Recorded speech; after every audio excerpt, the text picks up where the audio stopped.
कुछ चीजों के ऊपर मैं बिल्कुल, मेरा क्लियर कंसेप्ट है। मोदी जी ने करप्शन खत्म कर दिया होगा 100%, ऐसा नहीं हुआ। योगी जी ने कानून व्यवस्था करके मर्डर बंद करवा दिया, ऐसा नहीं हुआ। लेकिन एक परिवर्तन जरूर हुआ, वो यहाँ से यहाँ तक है।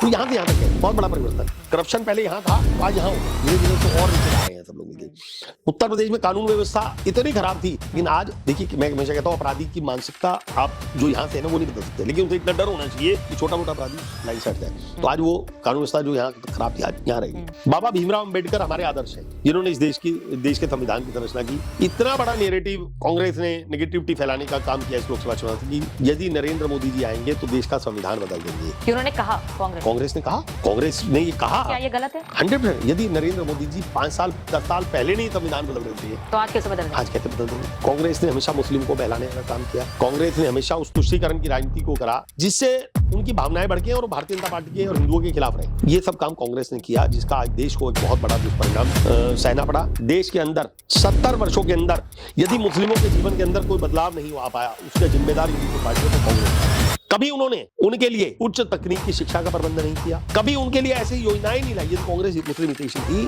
तो कांग्रेस को 70 साल मिले, वो मुस्लिमों का पूरा जीवन स्तर बदल सकती थी, उन्हें ऐसी योजनाएं दे सकती थी जिससे उनको लाभ होता, उनको एक ऐसा इंफ्रास्ट्रक्चर दे सकती थी कि जिससे उनका डेवलपमेंट होता, एक ऐसी पढ़ाई का तंत्र दे सकती थी। क्या मदरसे को ही डेवलप करना एक जीवन का विकास हो सकता है? यदि वो उच्च संस्थान में पढ़ेगा, टेक्निकल शिक्षा लेगा, तब उसके जीवन स्तर बढ़ेगा, तब उसकी सोच बदलेगी।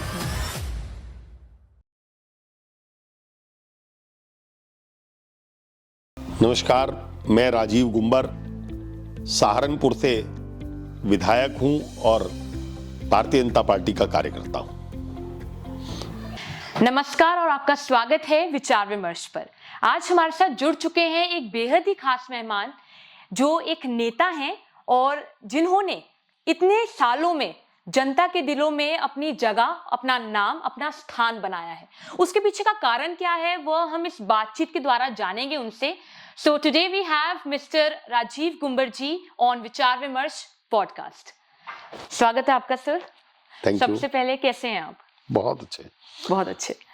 लाइफ कैसी चल रही है इस समय? जैसा सोचा था वैसी चल रही है।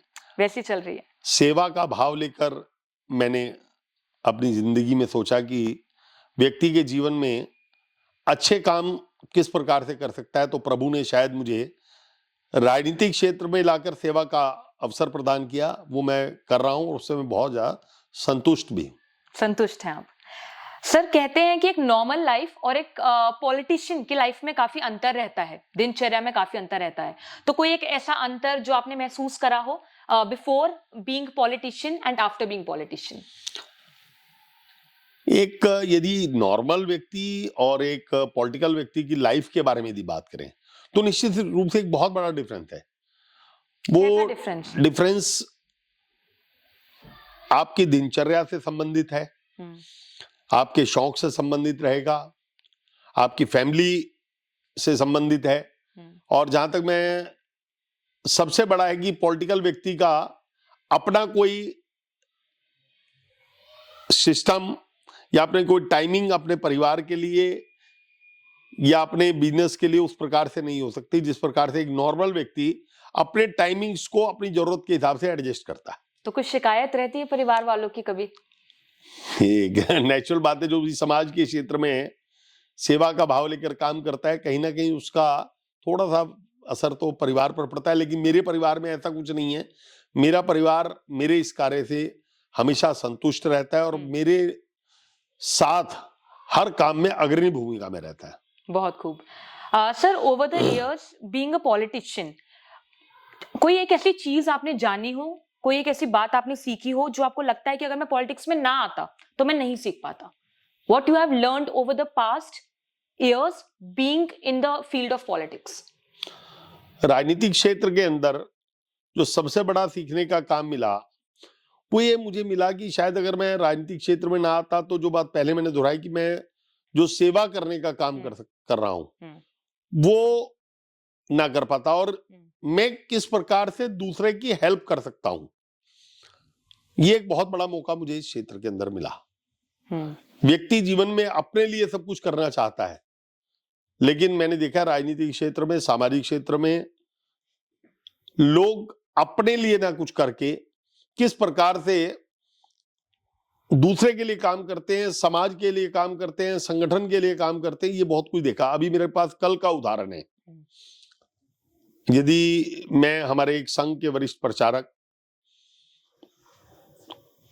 जो इस समय भाजपा में एक बहुत महत्वपूर्ण पद में हैं, लेकिन वो प्रचारक हैं, कल मैं उनके परिवार में एक दुखद घटना होने पर उनके घर गया, और आज भी उनका परिवार उस पिछड़े हुए क्षेत्र में, एक पिछड़े ढंग से उसी गरीबी के क्षेत्र में रहता है कि यदि वास्तविकता में मैं देखूं, अगर उस पद पर आने के बाद कोई व्यक्ति पद का गलत इस्तेमाल करता या उस पद का लाभ उठाता, तो वो व्यक्ति कहीं से कहीं ऊंचाइयों पर हो सकता था।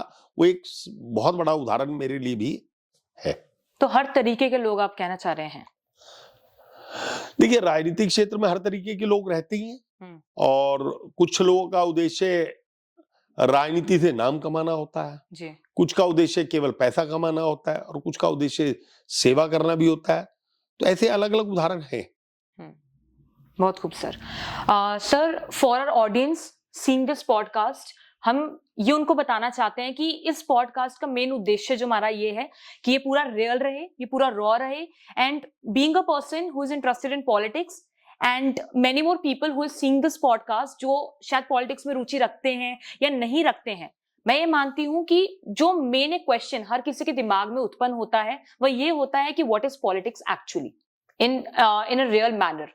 और काफी मिसकंसेप्शन लोगों के दिमाग में है कि करप्शन रहता है पॉलिटिक्स में, तो वो मिसकंसेप्शन शायद इस पॉडकास्ट से उनका दूर हो, और हम आशा करते हैं कि इस पॉडकास्ट के द्वारा हम इन सभी प्रश्नों के आपसे जवाब जान पाए। बिल्कुल।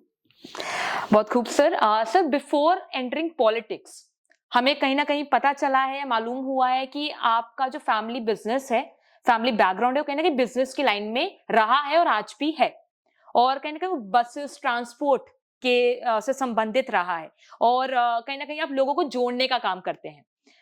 तो सर, पहला मेरा इससे दो प्रश्न मेरे ये निकलते हैं। सबसे पहला प्रश्न कि हम जानते हैं कि आप आरएसएस से भी आप बचपन से संबंधित रहे हैं, तो being from a family who has a background in business, फिर भी पॉलिटिक्स में एंटर करना, व्हाई पॉलिटिक्स ओवर बिजनेस? पहला प्रश्न ये। और दूसरा प्रश्न ये कि पॉलिटिक्स में एंटर करने के बाद कभी आपको लगा हो कि मैं ये कहां पर आ गया हूं, कि अगर पॉलिटिक्स ना होता तो शायद आज मैं ये कर रहा होता? तो ये दो प्रश्न हैं मेरे। जहां तक राजनीतिक क्षेत्र में आने की बात है जी, आपकी जानकारी ठीक है कि मैं बाल्यकाल से स्वयंसेवक हूं, यानी कि राष्ट्रीय स्वयंसेवक संघ का एक हिस्सा हूं। बाल्यकाल से स्वयंसेवक बना, और मैंने संघ से सीखा कि किस प्रकार से राष्ट्र प्रेम की भावना, राष्ट्र के कल्याण के लिए किस प्रकार से काम किया जाता है, समाज के कल्याण के लिए किस प्रकार से काम किया जाता है, ये सब प्रेरणा मुझे एक स्वयंसेवक रहते हुए मिली। और मैं ये कहूंगा कि मैं राजनीतिक क्षेत्र के अंदर कैसे आ गया, तो शायद मुझे भी नहीं याद। एक इंटरेस्ट था, एक सेवा का भाव था, जो मैंने संघ के अंदर काम करते करते सीखा, आगे बढ़ा। तो कुछ लोगों ने मुझे राजनीतिक क्षेत्र में मौका दे दिया। मैं उस समय बीजेपी के वार्ड का, अपने बूथ का अध्यक्ष रहा, फिर वार्ड का कोषाध्यक्ष बना, यानी कि जो हमारा वार्ड होता है, सेक्टर होता है, उसका मैं कोषाध्यक्ष बना। बहुत छोटी पोस्ट होती है एक बूथ अध्यक्ष। मैं लगभग सन 1990 में, मुझे एग्जैक्टली ईयर तो याद नहीं, लेकिन 1990 या 92 के अंदर, हाँ, मैं बूथ का अध्यक्ष बना। उसके बाद मैं पॉलिटिकल फील्ड में धीरे धीरे आगे बढ़ता लगा। मैं 1995 में बीजेपी यूथ विंग का नगर महामंत्री रहा, और 97 में मुझे, जो मेरे एक कैरियर का जिसे कहना चाहिए टर्निंग पॉइंट है, वो मैं यूथ विंग का जब 97 में अध्यक्ष बना, तो उस कार्यकाल में, अपने युवा मोर्चा के अध्यक्ष के कार्यकाल में, मुझे बहुत काम करने का मौका मिला। और शायद आज में जो मेरा स्टेटस है, जो मेरा पद है, मैं अक्सर लोगों को कहता हूं कि शायद वो मेरी एक सीढ़ी थी जो जिसने मुझे काम करना सिखाया, और काम करते हुए काम के प्रति ललक, एक एम बनाकर काम करना और काम के पीछे लगना, और काम को जब तक पूरा ना हो जाए, उसका ध्येय पूरा ना हो जाए मेरा, तब तक उसके पीछे लगे रहना, ये मुझे उस युवा मोर्चा के कार्यकाल से तो बचपन सीखने से को मिला। आपकी रुचि थी। और संघर्ष भी मेरे को उसी कार्यकाल ने सिखाया। उस समय मैंने बहुत एजिटेशन किए। मैं यूथ विंग का अध्यक्ष था, चाहे वो बिजली विभाग के एजिटेशन हो, ट्रांसपोर्ट विभाग के हो, नगर निगम में हो, अन्य मैंने बहुत बड़ा एजिटेशन चलाया। यहाँ स्कूल्स ने एकदम बहुत ज्यादा फीस बढ़ाई थी, उसके खिलाफ एक बड़ा एजिटेशन चलाया। उससे मुझे काफी कुछ सीखने को भी मिला, और मेरे को राजनीतिक क्षेत्र की ऊंचाइयां भी मिली, आगे बढ़ने का मौका भी मिला, अपने आप को भी डेवलप करने का मौका मिला।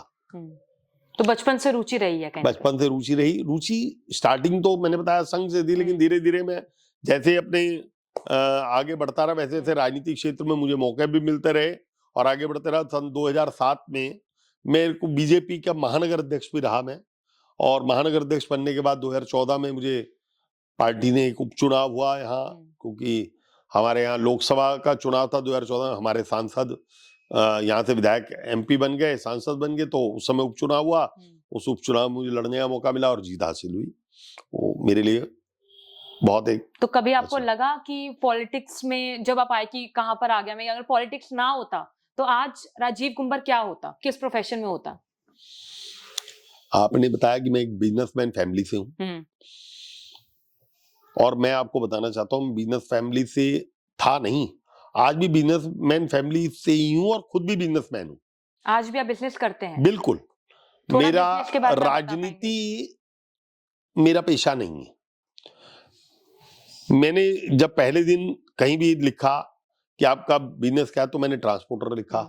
आज भी यदि मेरे से कोई फॉर्म फिलअप करवाता है, मुझे कहीं भी अपना कुछ एंट्री देनी होती है, तो मैं उसमें अपना बिजनेस, और यदि उसमें बिजनेस में भी लिखना हो कि किस कैटेगरी का बिजनेस, तो ट्रांसपोर्ट लिखता हूँ। मेरा पुश्तैनी बिजनेस ट्रांसपोर्ट का बसों का है, मेरे पिताजी के समय से। जब पिताजी एक्सपायर हुए मैं 13 साल का था, और तब से कंटिन्यूटी में आज तक हम लोगों का बिजनेस ट्रांसपोर्ट का ही है, जिसे मैं आज भी कंटिन्यू करता हूं। अपने बिजनेस को उस ढंग से तो नहीं देखता, मेरे पार्टनर्स हैं, मेरी पूरी टीम है जो उस पूरे बिजनेस को देखती है, संभालती है, लेकिन उसका पूरा सुपरविजन, उस बिजनेस के अंदर कब क्या दिक्कत आए, कब क्या उन्हें मेरी जरूरत है, उसको पूरा लुक आफ्टर करने का काम आज भी मैं करता हूं। मेरे लिए मेरा बिजनेस हमेशा है, और मैं ईश्वर से यही दुआ करता मांगता हूं कि हम लोगों का कारोबार, हम लोगों का परिवार इसी प्रकार से चलता रहे। क्योंकि मेरे लिए राजनीति ना पेशा था, ना है, ना मैं बनाऊंगा कभी, और ना मेरी फैमिली में भी पहले कोई पॉलिटिक्स में नहीं था, और अभी भी कोई व्यक्ति मेरी फैमिली से पॉलिटिक्स में उस प्रकार से सक्रिय नहीं कि पॉलिटिकल सक्रिय, वो मेरे सपोर्ट में तो सक्रिय रहते हैं, चाहे मेरी वाइफ हो, मेरा बेटा हो, मेरे और कजन ब्रदर्स हो, वो मेरे सपोर्टिंग हैंड्स हैं, बट कोई एक्टिव पॉलिटिक्स में आज भी नहीं है। भविष्य क्या होगा मैं ये कोई घोषणा तो नहीं कर सकता। देखिए, जो लोग राजनीति को अपना पेशा बनाते हैं, उनका इंटरेस्ट रहता है कि पॉलिटिक्स से उन्हें क्या मिल रहा है, क्या ले सकते हैं, और आगे वो अपने फैमिली के अंदर, अपने फील्ड के अंदर उस तरह से लोगों को डेवलप करते हैं कि वो उनको उस ढंग से सहारा भी दें और आगे उनको राजनीति के बिजनेस को संभालें। तो मैंने कहा ना, मेरा राजनीति मेरा बिजनेस नहीं है, तो इसलिए मुझे पेशा नहीं है, बिजनेस नहीं है, तो वो इसलिए अभी कोई उस ढंग से एक्टिव पॉलिटिक्स में है भी नहीं। और यदि किसी का शौक होगा परिवार में तो आगे बढ़ेगा। ऐसा भी नहीं कि बिल्कुल उसमें क्रॉस है, यदि मेरे परिवार से, मेरे खानदान में कोई इतना एक्टिव होगा, पॉलिटिक्स में इंटरेस्ट लेगा, तो वो अपने, लेकिन वो आएगा उसी सेवा के भाव से। वो ये देख कर नहीं आएगा कि राजनीति में हमने कुछ कमाना है या हम लोगों के लिए राजनीति किसी एक चीज का माध्यम है। तो आप राजनीति को अपना पेशा इसलिए नहीं मानते, केवल इसलिए नहीं मानते क्योंकि आपका फैमिली बिजनेस है, लेकिन इसलिए नहीं मानते हो क्योंकि कहीं ना कहीं आप मानते हैं कि जो राजनीति है, जो पॉलिटिक्स है, वो कहीं ना कहीं लोग उससे ये चाहते हैं कि कहीं ना कहीं काम निकलवाना, या कहीं ना कहीं उसको एक ऐसे वे में इस्तेमाल करना कि उनका आगे जो पीढ़ी आए वो इस्तेमाल कर सके। ये कारण है। बिल्कुल बिल्कुल आपकी बात से सहमत हूं। मैं आपकी बात क्लेरिफाई भी करता हूं। राजनीतिक क्षेत्र को पेशा नहीं बनाना चाहिए। मैं इसके बिल्कुल किसी को भी नहीं बनाना चाहिए। किसी को भी नहीं बनाना चाहिए। राजनीति को सेवा का माध्यम ही बनाना चाहिए। उस सेवा के माध्यम से आप क्या कर सकते हैं। राजनीतिक क्षेत्र के अंदर ऐसे ऐसे उदाहरण हैं। हमारे प्रधानमंत्री आदरणीय मोदी जी सबसे बड़ा उदाहरण है, जिनकी मां जब तक जीवित रही एक 100 गज के मकान में रही। राजनीतिक क्षेत्र के अंदर उनके भाई आज भी एक राशन का डिपो चलाता है, एक और कोई छोटा मोटी कोऑपरेटिव सोसाइटी चलाता है या कुछ और छोटा मोटा बिजनेस करता है। आपको जिंदगी में उदाहरण देखने हैं तो अटल बिहारी वाजपेयी जी बहुत बड़ा उदाहरण थे जी। आज उत्तर प्रदेश के यशस्वी मुख्यमंत्री, अगर योगी जी के नाम का मैं उल्लेख ना करूं तो शायद मैं गलत करूंगा। योगी जी इसका बहुत बड़ा उदाहरण है। और वो क्यों? योगी जी का परिवार, योगी जी की बहन, आप तो पत्रकारिता से हैं जी। आपने अभी पीछे सोशल मीडिया पूरा चला भी था कि उनकी बहन एक छोटी सी दुकान चलाती है। उनके परिवार का कोई भी व्यक्ति उनके राजनीतिक क्षेत्र का कोई फायदा नहीं उठा रहा है। उनकी शायद पिताजी की मृत्यु हुई थी, मेरे को कुछ करूं, उस समय कोरोना का काल चल रहा था। उन्होंने अपने राष्ट्र धर्म को पहले माना, परिवार धर्म को बाद में। वो वहां उनके अंत्येष्टि पे भी नहीं गए। और आज भी उनके परिवार का कोई व्यक्ति किसी भी उच्च स्थान पर नहीं है या उनकी वजह से कोई लाभ नहीं ले रहा है। हो सकता है उनका कोई रिश्तेदार किसी बहुत अच्छी जगह, वो उसका भाग्य होगा, उसका बिजनेस होगा, लेकिन केवल वो योगी जी की वजह से है ऐसा कोई नहीं मिला। केवल मोदी जी की वजह से कोई उनका रिलेटिव आज किसी ऊंचाइयों पर नहीं है। तो ये इतने बड़े बड़े उदाहरण मेरे जीवन के अंदर देखे हैं और वो मेरे लिए एक एग्जाम्पल्स है और उन्हें मैं कहीं ना कहीं उतारने की कोशिश भी करता हूं अपने जीवन के अंदर। हम मोदी और योगी तो नहीं बन सकते क्योंकि वो तो एक, मैं कहता हूं, ईश्वर के कृपा के आए हुए लोग इस धरती पर हैं। उनके जैसे लोग तो कभी बन नहीं सकता कोई। और लेकिन राजनीतिक क्षेत्र में भारतीय जनता पार्टी के अंदर एक नहीं सैकड़ों ऐसे उदाहरण हैं जो भारतीय जनता पार्टी के अंदर मिलेंगे, जिन्होंने अपना पूरा जीवन राजनीतिक क्षेत्र में लगाया, लेकिन राजनीतिक क्षेत्र का लाभ न लेते उन्होंने अपने स्वयं से कहीं बड़े हों, बात अलग है, लेकिन देश के लिए करा जो करा। सर, जो आपने बात करी उससे दो प्रश्न मेरे दिमाग में उठे। सबसे पहला प्रश्न ये कि आपने बात करी थी जब आप पॉलिटिक्स में एंटर हुए तो आपने कहीं ना कहीं समाज सेवा को अपना मेन एजेंडा समझा। उसी समय अगर हम देखें तो आज काफी ऐसी दिक्कतें हैं, काफी ऐसे प्रॉब्लम्स हैं जो इतनी डेवलपमेंट के बाद भी आज उत्पन्न करती हैं, आज वो एग्जिस्ट करती हैं। तो अगर आज आप एज अ पॉलिटिशियन आप एक कौन सा सेक्टर मानते हैं जिसमें काम हुआ है लेकिन और होना चाहिए था? पंडित दीनदयाल उपाध्याय जिन्हें अंत्योदय की बात की थी। अंत्योदय का मतलब है कि समाज के अंतिम छोर पे बैठे हुए व्यक्ति को हर चीज का लाभ मिलना चाहिए जी। जब से भारतीय जनता पार्टी की सरकार इस देश में आई है, चाहे वो अटल जी की सरकार रही हो या पिछले 10-11 साल हो गए मोदी जी की सरकार को, एक बहुत बड़ा काम, एक परिवर्तन करने का काम मोदी जी ने किया और योगी जी आज उस काम को उत्तर प्रदेश में बखूबी आगे बढ़ा रहे हैं। और वो क्या है? वो एक गरीब के विकास का काम। मैं ये इसे आप टिप्पणी के रूप में ना माने, मैं किसी दल पर टिप्पणी नहीं कर रहा हूं, लेकिन एक सच्चाई है, कुछ दलों ने गरीबी हटाओ का नारा तो दिया जी, लेकिन गरीब कल्याण के लिए कोई भी ठोस योजना नहीं बनाई।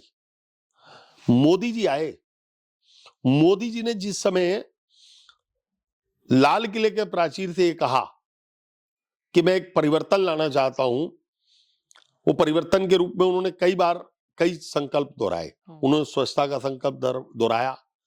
स्वच्छता का मतलब उन्होंने कहा कि देश के प्रधानमंत्री को भी झाड़ू लेके निकलना चाहिए। हर व्यक्ति को अपने घर के आसपास, अपने मोहल्ले में, अपनी कॉलोनी में, अपने गांव में सफाई। उसके दो कारण थे। वो स्वच्छता अभियान लोगों ने मजाक बनाया। बताओ, देश का प्रधानमंत्री लाल किले से, उसे देश के विकास की बात करनी चाहिए, वो झाड़ू की बात कर रहा है। लेकिन उसके पीछे दो बात थी। स्वच्छता भी व्यक्ति के जीवन स्तर को परिवर्तन करने का काम करती है। जी। जहां जहां बीमारी होगी, जहां जहां गंदगी होगी, बीमारी वहां वहां होगी। तो उसके दो काम हुए, देश के नागरिक जागरूक हुए और बीमारियों से हमारे लोग बचे। बीमारी कहाँ थी? बीमारी बस्ती के अंदर, बीमारी मेरी कॉलोनी के अंदर नहीं होगी, यहाँ तो स्वच्छता है ही है। लेकिन उन लोगों को जागरूक करने का काम करा कि आप लोग यदि स्वच्छता करेंगे तो आपका जीवन स्तर ठीक रहेगा, आप बीमारियों से दूर रहेंगे। दूसरा, जीवन स्तर को उठाने के लिए उन्होंने जीरो बैलेंस से खाते की बात कही। तो जब जीरो बैलेंस के खाते की बात हुई तो फिर हमारे लोगों ने बहुत मजाक बनाया। एक गरीब आदमी जो बैंक जाने के लिए सोच नहीं सकता, जिसकी जेब में पैसा नहीं है, बैंक में खाता खुलवा के करेगा क्या? लेकिन मोदी जी ने उस जीरो बैलेंस से गरीब के कल्याण की योजनाओं को जोड़कर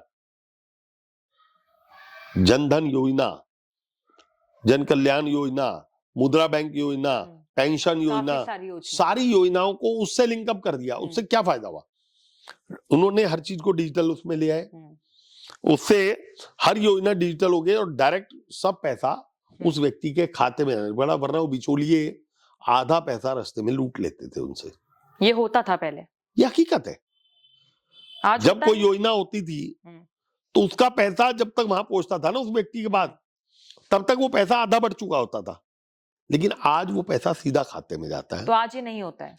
मैं मानता हूं कि मैं ये कुछ चीजों के ऊपर मैं बिल्कुल, मेरा क्लियर कंसेप्ट है। मोदी जी ने करप्शन खत्म कर दिया होगा 100%, ऐसा नहीं हुआ। योगी जी ने कानून व्यवस्था करके मर्डर बंद करवा दिया, ऐसा नहीं हुआ। लेकिन एक परिवर्तन जरूर हुआ, वो यहां से यहां तक है। वो यहां से यहां तक है, बहुत बड़ा परिवर्तन। करप्शन पहले यहां था तो आज यहां होगा। धीरे धीरे उसे और नीचे ला रहे हैं सब लोग मिलकर। उत्तर प्रदेश में कानून व्यवस्था इतनी खराब थी, लेकिन आज देखिए कि मैं हमेशा कहता हूं अपराधी की मानसिकता आप जो यहां से है ना वो नहीं बदल सकते, लेकिन उनसे इतना डर होना चाहिए कि छोटा मोटा अपराधी उस लाइन से हट जाए। तो आज वो कानून व्यवस्था जो यहाँ तक खराब थी आज यहाँ रहेगी। तो ये सब अमूलचूल परिवर्तन करने का। मोदी जी ने गरीबी देखी, मोदी जी ने वो छत देखी है जिस छत के ऊपर छप्पर है, बारिश हो रही है, एक माँ अपने बेटे को गोद में लेकर उस पानी से बचाने के लिए अपने सिर को ऐसे कर देती है, वो पानी यहाँ गिरता है ताकि उसके बच्चे के ऊपर न गिर पाए। मोदी जी ने वो प्रोटेक्ट करने के लिए, उसको प्रोटेक्ट करने के लिए उन्होंने प्रधानमंत्री आवास योजना लाई। कितने करोड़ लोगों को आज छत देने का काम मोदी जी ने किया। इस देश के अंदर जब नरेंद्र मोदी जी ने शपथ ली थी, 18,000 गांव ऐसे थे जो इस लाइट के बिना, यदि अभी इस कमरे की लाइट बंद हो जाए तो हमारा आपका जीना दूभर हो जाता है। तो बिजली, उस बिजली को मोदी जी ने देकर उनके जीवन को रोशन करने का काम किया। वो लाइट का बल्ब नहीं था, वो उनकी जिंदगी का, उन गरीब लोगों का एक परिवर्तन था। उस गरीब को जब छत मिली, आज 5 करोड़ लोगों को छत मिली यदि, तो उनके लिए एक परिवर्तन है। एक गरीब व्यक्ति के जीवन स्तर को बदलते हुए मोदी जी ने आयुष्मान भारत की योजना लाए। क्या है आयुष्मान भारत योजना? आप एक गरीब से पूछें, यदि उसे किसी बीमारी, उसके परिवार में किसी को बीमारी हो जाए और उसमें 50,000 रुपए यदि उसे खर्च करने पड़ता था तो साहूकार पर जाकर 10 से 20% ब्याज पर पैसा लाता था। लेकिन मोदी जी ने 5 लाख का निःशुल्क बीमा योजना लाकर उस व्यक्ति के परिवार को सुरक्षा देने का काम किया, जिससे आज लाखों लोग नहीं करोड़ों लोग लाभान्वित हैं। और वो केवल बीमारी का इलाज नहीं हुआ, उनके घर बिक जाते थे, साहूकार के पास गिरवी रखे जाते थे, उनके घर बचाने का काम भी मोदी जी ने किया। इसे कहते हैं मूलचूल परिवर्तन। जिस फील्ड में आपने कहा भी काम करने की किया है, आपको लगता है और करने का लगता है, अभी भी इस फील्ड के अंदर, मैं अभी कल पूर्वांचल में होके आया हूं, अभी भी मैं आपको जिक्र करता, पूर्वांचल में कल एक जगह गया, आज भी जीवन स्तर बहुत नीचे है। आज भी उन गरीबों के जीवन स्तर को उठाने की, देखिए मैं कल एक गांव के कच्चे घर देख के आया कि किस प्रकार से वहां गरीबी होती है।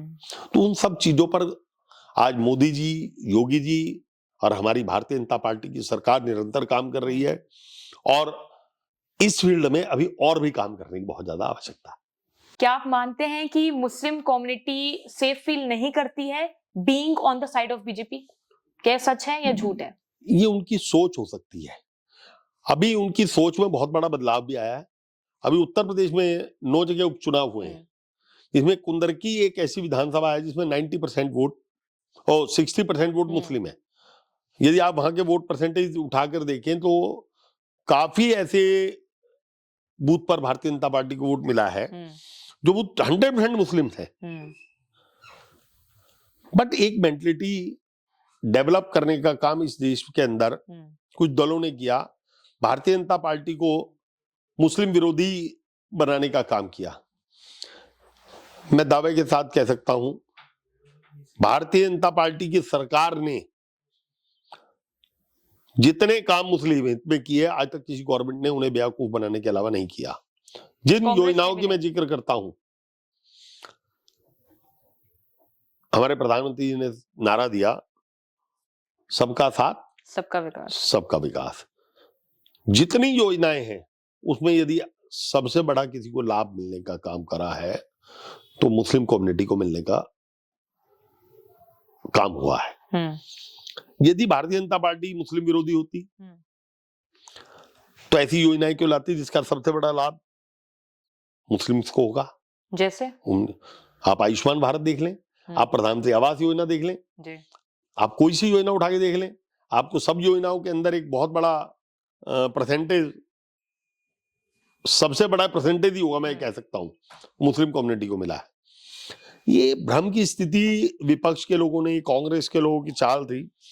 उन्हें लगता है कि यदि मुस्लिम भाजपा के साथ चला गया तो जैसे कुंदरकी में भारतीय जनता पार्टी विजयी हो गई तो उन जगह वो एक और भी बात है। हमारे आज अल्पसंख्यक मोर्चे के राष्ट्रीय अध्यक्ष आए हुए थे, उन्होंने अपने भाषण में एक बात कही, उनके क्षेत्रीय अध्यक्ष ने भाषण में बात कही, मुस्लिम कम्युनिटी अभी भी बहुत ज्यादा पढ़ी लिखी नहीं है, मैं अनपढ़ शब्द नहीं यूज करूंगा, बहुत ज्यादा पढ़ी लिखी नहीं है। और जो लोग कम पढ़े लिखे होते हैं उनको, उन्होंने कहा, मेरे वर्ड नहीं है, मेरे पर रिकॉर्डिंग है उसकी, उन्होंने कहा कि हमारे लोगों को धर्म के नाम पर भड़काना, सारे फैक्ट्स ना बताकर केवल धार्मिक आधार पर बहलाना उथलाना ज्यादा आसान है। इसलिए मुस्लिम्स आज भी भारतीय जनता पार्टी को समझ नहीं पाए। तो आप मानते हैं कि कहीं ना कहीं कांग्रेस एक लेजी पॉलिटिक्स अभी खेल रही है कंट्री में? उसका मैं दो कारण है उसके, जैसे आपने कहा, उसका ये एक एक्सटेंशन आप कह सकते हैं कि मैं बता रही हूं कि कहीं ना कहीं कांग्रेस दो पहलुओं पर आज खेल रही है।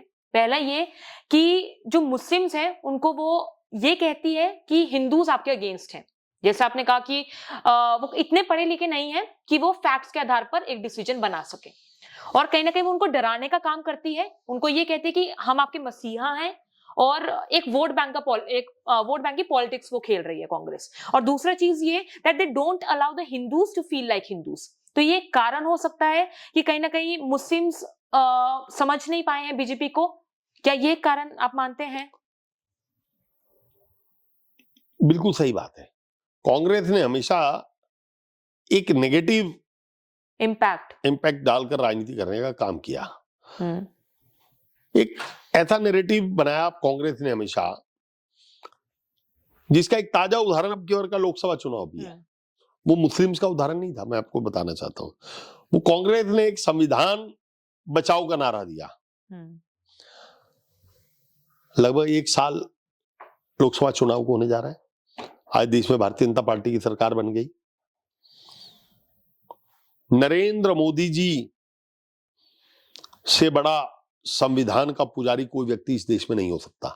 ये आप दावे के साथ कह रहे हैं? दावे के साथ कह रहा हूं। जिस दिन उन्होंने लोकसभा में कदम रखा था, उस मंदिर को, लोकसभा के वाले मंदिर को दंडवत प्रणाम करके, वहां पर माथा टेककर, संविधान को प्रणाम करके, उसके बाद शपथ लेने का काम किया। बाबा भीमराव अंबेडकर हमारे आदर्श हैं, जिन्होंने इस देश के संविधान की संरचना की। इतना बड़ा नैरेटिव कांग्रेस ने नेगेटिविटी फैलाने का काम किया इस लोकसभा चुनाव से कि यदि नरेंद्र मोदी जी आएंगे तो देश का संविधान बदल देंगे।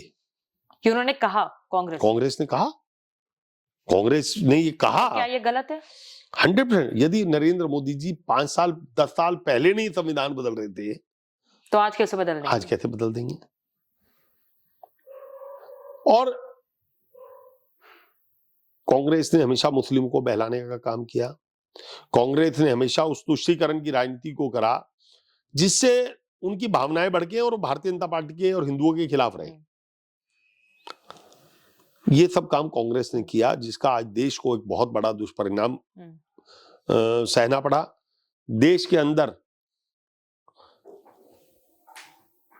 70 वर्षों के अंदर यदि मुस्लिमों के जीवन के अंदर कोई बदलाव नहीं आ पाया, उसका जिम्मेदार यदि कोई पार्टी है तो कांग्रेस पार्टी है।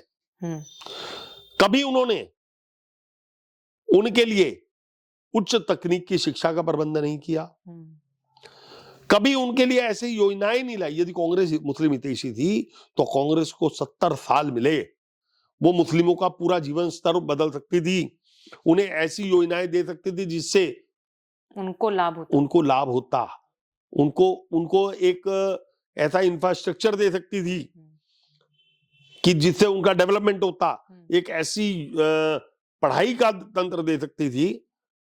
क्या मदरसे को ही डेवलप करना एक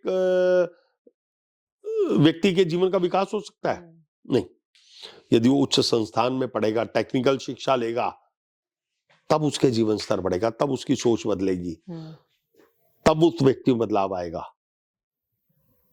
मैं मदरसे के खिलाफ नहीं हूं। मदरसा धार्मिक शिक्षा का केंद्र हो सकता है, लेकिन मौजूदा बदले हुए परिवेश में जब देश बदल रहा हो, जब विश्व बदल रहा हो, कंपटीशन का युग हो, तो मदरसे की शिक्षा आपकी एक दीनी शिक्षा तो हो सकती है, तकनीक की शिक्षा नहीं हो सकती। तो कांग्रेस ने इतना बड़ा मुस्लिमों के साथ विश्वासघात करने का काम किया, उनको बहला कर उनके पिछड़ने का सबसे बड़ा कोई कारण है तो वो कांग्रेस पार्टी है। सर, ये पॉडकास्ट खत्म करने से पहले एक फन सेगमेंट आपके साथ हम करना चाहते हैं, जो ये रहेगा कि दो सेगमेंट्स में हमने उसको बांटा है। पहला रहेगा पॉलिटिक्स टू पर्सनल और दूसरा रहेगा या फिर ये या फिर वो, मतलब दिस एंड दैट। तो सबसे पहला प्रश्न ये है कि आपका मन पसंदीदा त्योहार कौन सा है? होली। और वो क्यों? सबके साथ रंग बिरंगे होकर खुशी के साथ त्योहार मनाने का मुझे बहुत अच्छा लगता है बचपन से। ठीक है। अगला प्रश्न ये है कि अगर आपको प्रधानमंत्री बनने का मौका मिलता है कभी, तो ऐसा कौन सा कदम है, एक कौन सा सेक्टर है जिसको आप पूरी तरह से बदल कर रख देंगे?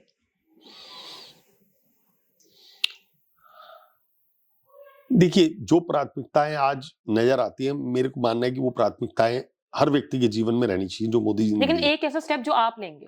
इंडस्ट्री डेवलपमेंट होना चाहिए आपके अकॉर्डिंग। बहुत खूब। एक शब्द जो आपकी राजनीति को परिभाषित करता है? सेवा, समाज सेवा। बचपन का कोई खेल जो आज भी अगर मौका मिले तो आप खेलेंगे? मैं बचपन में कोई खेल खेला नहीं। कुछ तो खेलने होंगे। कभी नहीं खेला। अच्छा।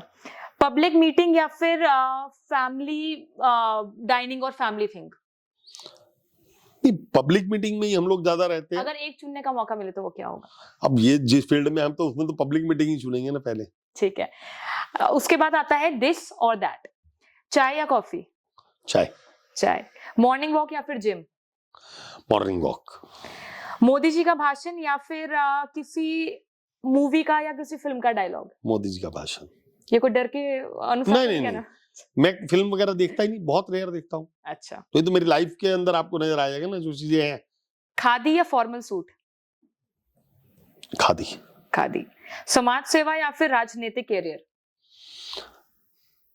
ये दोनों जुड़े हुए हैं मेरे लिए। तो ये दिस और दैट नहीं हो सकता मेरे लिए। मैंने पहले कहा राजनीति मेरे लिए सेवा का केंद्र है, तो मैं दोनों को कैसे अलग कर दूं? या तो मैं राजनीति छोड़ दूं तब तो मैं कह सकता हूँ सेवा, फिर मुझे आज ही रिजाइन करके उसी क्षेत्र में चला जाना चाहिए।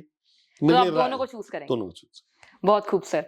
सर, पूरे पॉडकास्ट में हमने जो चीजें आपसे जानना चाहते थे वो हमने जानी। ऐसे काफी प्रश्न हैं जो शायद हम अगली बार जानना चाहेंगे आपसे। और आपका हमेशा स्वागत रहेगा। आपका बहुत बहुत धन्यवाद सर। और पूरे पॉडकास्ट जितना हम चाहते थे वो सब चीजें हुई हैं कवर, और आशा करते हैं कि आपको इस पॉडकास्ट में जो एक रियल और रॉ हम शुरू से हमने बोला था कि हम पूरे पॉडकास्ट को रखेंगे, हम आशा करते हैं कि आपको लगा हो कि वो पूरा पॉडकास्ट रॉ एंड रियल रहा है। और आपका बहुत बहुत धन्यवाद कि आप हमारे पॉडकास्ट में आए। मैं आपका भी आभार व्यक्त करूंगा कि आपने मुझे इस इंटरव्यू के लिए चुना। धन्यवाद सर। आशा करते हैं कि अगली बार आपसे और बात करने का मौका मिले। Thank you. धन्यवाद सर। नमस्कार। 3 रीजंस जिस पर शायद मेन स्ट्रीम मीडिया या फिर जो टॉप नॉच न्यूज चैनल्स अपने आप को बोलते हैं वो शायद कवर करना नहीं चाहते, या फिर कवर उन्होंने आज तक किया ही नहीं है, या फिर there could be one more possible reason maybe that they are behind the blindfold of the so-called political party leaders. लेकिन आज जो हमारे साथ व्यक्ति जुड़े थे, जो आज हमारे साथ इंसान जुड़े थे, जो नेता जुड़े थे, वो एक ऐसे व्यक्ति थे जिन्होंने हमें एक रियल एंड एक रॉ पॉडकास्ट दिया है। जो अहम मुद्दों पर हम बातचीत करना चाहते थे वो उन्होंने किया है, एंड वी होप कि जो आपके क्वेश्चंस, जो आपके बेसिक से ट्रिकी क्वेश्चंस, कंट्रोवर्शियल क्वेश्चंस एक पॉलिटिशियन, एक बीजेपी पॉलिटिशियन से हो सकते थे, हमने वो सब कवर किया है। And if not, then you can tell your questions, you can write down your questions in the comment section given below, ताकि हम उन क्वेश्चंस को हमारे आने वाले पॉडकास्ट में कंसीडर कर सकें। And we hope that we have given justice to your questions from a political party leader. और जो 3 मेन रीजंस थे वो ये थे, जो हम एक मुद्दा लेकर आए थे इस पूरे पॉडकास्ट को कवर करने का, वो ये था number 1 to know the reality, number 2 to tell the reality, जो उन्होंने किया है काफी अच्छे ढंग से, and number 3 to tell the reality more in a factual basis and more in a numeric basis, बिना किसी निष्कर्ष के, बिना किसी कोई प्रोपेगेंडा के, बिना किसी कंट्रोवर्सी के उन्होंने जो अहम मुद्दों पर बातचीत करने की आवश्यकता थी वो उन्होंने की है। So this was Shri Rajiv Gumber ji on Vichar Vimarsh podcast episode. And if you are eager to know about the topics related to politics, related to should Muslim community even migrate to other countries in the upcoming years or in the upcoming next 10 years, or do they even feel safe being in India, being in our country? And the second most important thing is the dominance of the mainstream so-called media channels, or the condition after COVID. Is there any effect on the healthcare sector? And all the topics related to this. What about the $1 trillion economy by 2027 that is promised by Yogi ji? जो उन्होंने ये promise किया है, क्या वो हो भी पाएगा या नहीं? तो इन सभी मुद्दों के बारे में हमने बातचीत करी है उनसे। And if you are eager to know about politics and about all these topics, then this podcast is for you all. ये सभी पॉडकास्ट, ये पूरा पॉडकास्ट आप लोगों के लिए है। And if you like this podcast, then don't forget to like and comment your views. और जिनके साथ आप हमारा अगला पॉडकास्ट देखना चाहते हैं, उनका नाम आप हमें कमेंट सेक्शन में लिखकर बता सकते हैं। Don't forget to share this podcast with your friends, family, दोस्त, यारी, सबके साथ. And don't forget to subscribe to our channel. And don't forget to press the bell button, because उसके बिना शायद आप हमारी वीडियो, शायद आप हमारे पॉडकास्ट को देखने के लिए थोड़ा देर कर सकते हैं. So ये सभी चीज़ें आप ध्यान में रखिए. And this was Shri Rajiv Gumbar ji on Vichar Vimarsh podcast episode. And there are many more to come. So अगली बार तक के लिए आप हमारे साथ बने रहिए. एंड दिस इज विचार विमर्श, एंड दिस इज योर दोस्त and host Gunjan Bhandari signing out.